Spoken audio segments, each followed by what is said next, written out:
You are at Lake Rant, where I rant about whatever my $15 a month plus patrons want me to rant about. You can get one of these by being one of those. This one is for Jay Sean, who says, "Hey Digibro, can you rant about the power of nostalgia in media and how newer generations of a franchise and their fans get left behind due to companies catering towards older generations, like Gen 1 of Pokemon or the original Yu-Gi-Oh fans?"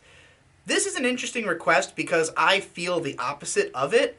Like, if you were around for Gen 1 of Pokemon, you felt left behind. It wasn't like you already had the 150 you were attached to. You had your games, your expectations of where the series was supposed to go. And then you watch Ash's character arc not really progress that much as seasons go on. New characters are filtered in, and the ones you cared about are filtered out of the show. You're playing the games, changing the mechanics up on you and introducing new Pokemon, but not having the ones that maybe you cared about, and maybe you don't have the mental capacity to memorize 300 more of them.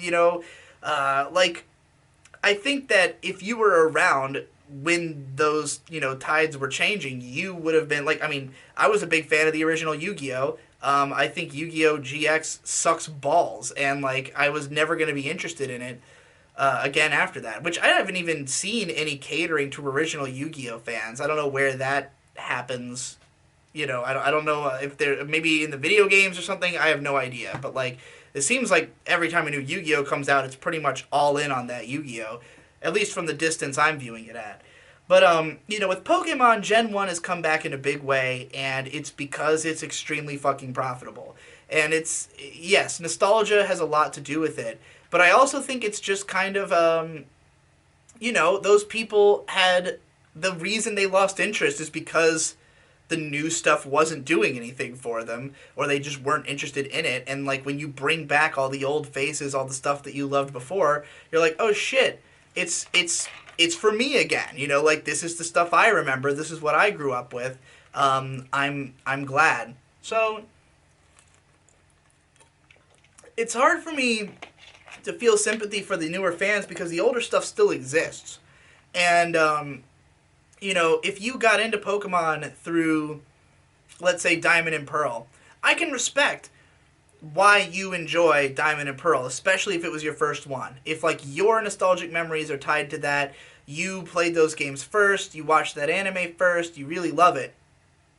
I would think though that if you did feel that way, you would go back and watch all the other stuff too and be a fan of that as well, because that to me is what it means to like be a diehard fan of something, is to want to know the history and consume all of it.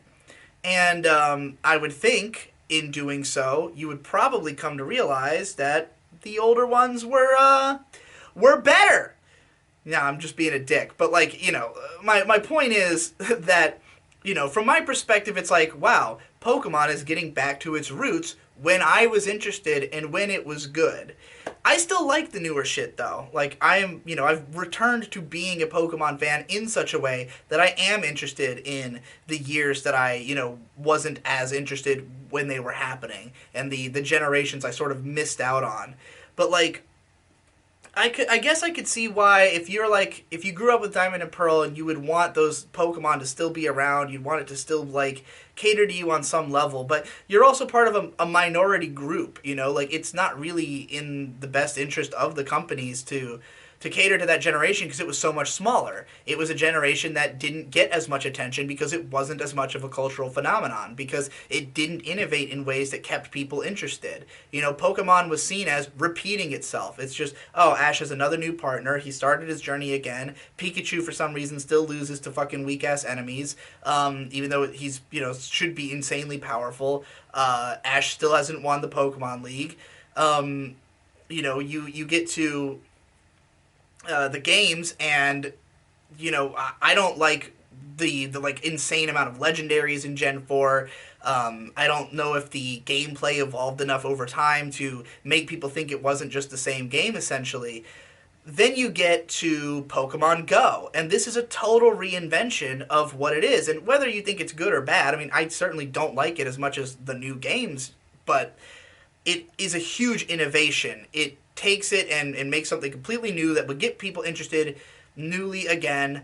And it uses the Gen 1 Pokemon because that has the broadest appeal, because Gen 1 was the time when Pokemon was the most popular. And the fact that that lightning could strike twice and could bring those people back into the fold, it's obvious they gotta, continue riding that lightning as long as they fucking can. But I mean, they have added newer generations into Pokemon Go. They continue to make new gens of the games. They continue to evolve the anime and make new shows and make new Pokemon.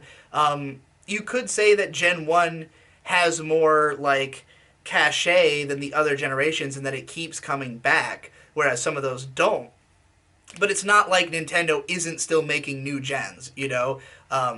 So I guess, for me as somebody who had felt left behind for such a long time, to see it all come back, it's like, wow, they still care, about the people who were into it before.